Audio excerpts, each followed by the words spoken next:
On each episode of Around in Durango, we visit a local Durango business and talk with a special guest about what's happening in this great town of ours. Today we're visiting the Office Spiritorium, located in the historic Strater Hotel, and we'll be talking with the owner, Rod Barker. We'll also be chatting with Stein with Community Connections. Hi, Rod. It's so great to see you. Nice Thanks to see you, for having Christine. me. It's great to see you. Rod, thanks so much for letting us come in and You bet. disturb your day. Thank you very much for doing this for us. Well, let's go on into the All office. right. Thanks, Rod. Tell us a little bit about the history of the Strater and how you and your family decided to get involved as Well, the owners. Strater, 93 years this year that my family has That's been involved. amazing. So Wow. Grandpa got involved in the hotel business in 1926. We've tried to make the Strater the place that would make you feel like you're in Durango. The theme of the hotel, the entertainment that you get around, whether it's in the Diamond Bell or in here, it's just a package. So we always thought if you're going to go to Rome, you want to feel like you're in Rome. So when in Durango, there's the Strater. You've really restored the qualities of the Old West hotel. The craftsmanship is extraordinary throughout, the woodworking and the detailing, and this really has a strong local draw. Yeah, we knew that we would survive only if the locals enjoyed what we do, and whether it's the bell or the office or the mahogany grill, we try to make the locals be the centerpiece of our actions and work. Who's your favorite ghost in the hotel? Are there any ghosts? Well, we keep all of our spirits in the bar. Good. We're in the right place then. Yeah. What about the patrons that consume the spirits? Are they under control all the time? Well, no, they always have a good time, and so there's always some new angle to that spiritorium. Yeah, because we're sitting in the Spiritorium, right? That's the Office Spiritorium. Yeah. The name. I always loved the name The Office because back in the days when you had to worry about what your credit card bill said, you know, I was at the office and I was hanging out Or there. you can tell people I was at the office all afternoon. Yeah, I was at the office all afternoon. It really is fun, and there was a bar in Durango that was the office back in the 1800s, so we thought it was perfect. Well, there That's have been a neat. lot of characters that came through the Strater Hotel over the years. Some of them pretty famous. Any standouts in your mind? Well, Louis L'Amour Yeah. was one that we've all enjoyed for many years while he was here, writing his Sackett books, and Joseph Walker, who was the reason that we have the Secret Service today. His journey down here was the last in his life. He ended being killed in a mine over by Hesperus. Roosevelt, who had sent the federal marshals down to find out what happened, and they realized that as he was killed, there was no fund to help his family recover from that. So they created the Secret Service because of that event. Really? The American Antiquities Act was formed because of Gustav Nordenskjold's house arrest at the Strater, and there was no law to protect the artifacts.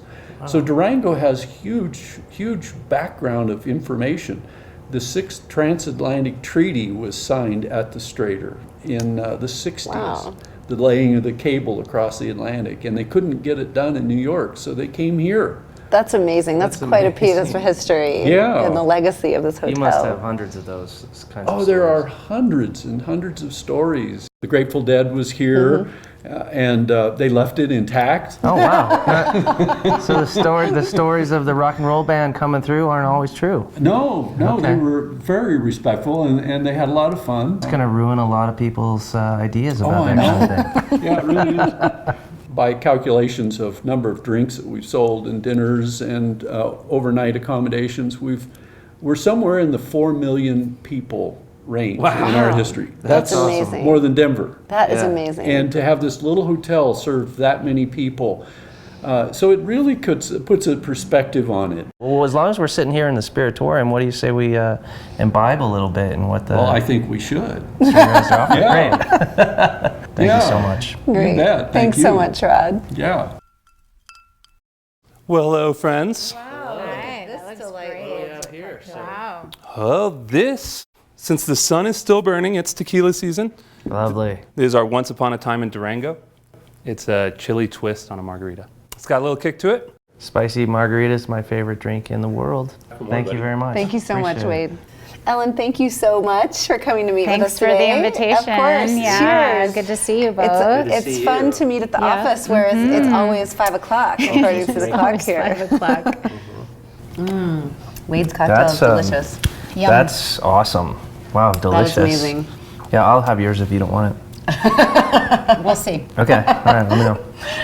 Well, Ellen, thank you so much for taking time out of your day. I've known you for a long time, many, many years, but in your role with Community Connections, I just wanted to find out more about what you're involved in the community and help share a little bit more about Community Connections and the mission and vision and all of the opportunities that there are. Community Connections actually has been in place since 1985, and we are one of what are called community-centered boards that serve people with intellectual and developmental disabilities in our state. What's interesting is the supports we're able to provide didn't always exist. In the 50s, prior to the 50s, people with disabilities were in institutions. So if you had this disability, you would have to actually live near one of those centers? Yes, because that was the only place there were people with skills and who could help you. As you can imagine, an adult with a disability doesn't want to be apart from their families. People with disabilities want to experience life in the same way as we do. And so seeking employment is something that we help adults with. Home management, we have 28 what we call host home providers, and then we do case management. Families also get the support that they need to care for a family member in the home. A lot of work you're doing in the community, and this is for almost 400 families. Yep. Well, tell us how someone who maybe sees this can help the Community Connections organization. How can they be a part of that if they want to be a part of it, donate, all those things? Yeah. Employment, that's another thing. It occurred to me recently that I'd like to start to reach out to some of our business sponsors to say, hey, let's engage, would you consider engaging a step further and consider employing one of our clients, some of our adult clients. You know, community inclusion, social integration for people with intellectual and developmental disabilities is our main goal. Our strategic plan has identified that as our goal. You know, I hadn't had much interaction with anybody with a disability prior to now. And then just the other things that we don't even think about, we take so for granted. There's a great cartoon that I saw.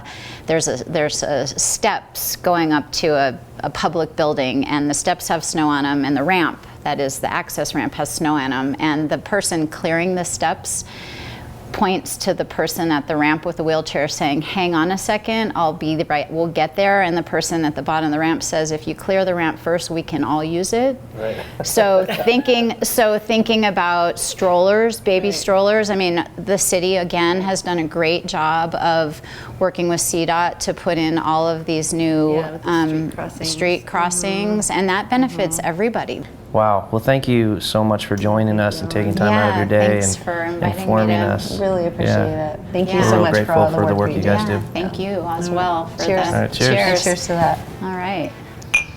Thank you again for joining us and having a round here at the Strater Hotel in the Office Spiritorium. It's been a pleasure talking with Rod and Ellen. We are excited to share their stories and what they are doing here in Durango. Chris and I have a passion for Durango and all the local businesses and organizations which help make it such a special place. We love to share that passion with you and hopefully inspire you to get out and get involved and have as many rounds on the town as possible. We'll see you again next time for another round in Durango.